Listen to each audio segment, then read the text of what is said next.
देखो हयात, बहादुर बनो। तुमने वो सब कुछ किया जो तुम्हारे बस में था, और जो नहीं था वो भी किया। कैसे हो गया ये पता ही नहीं चला, लेकिन वो प्यार करता है मुझे।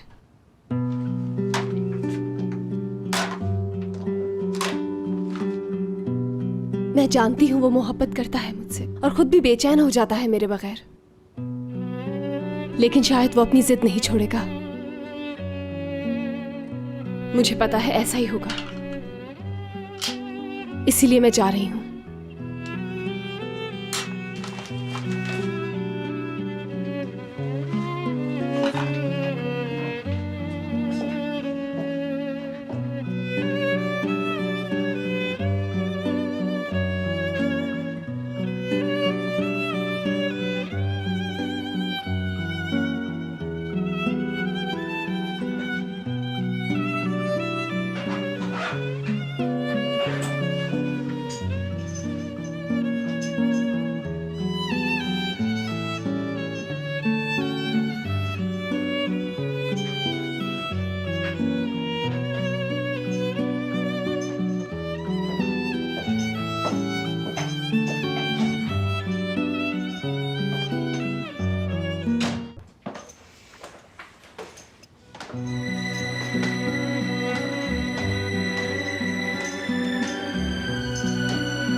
तुम्हारा सब कुछ छोड़कर जा रही हूं।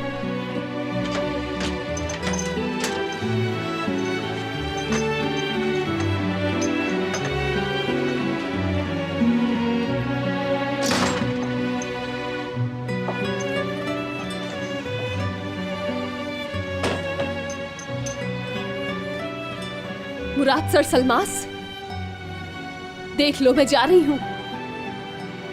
अब खुश रहना यहां उसके साथ।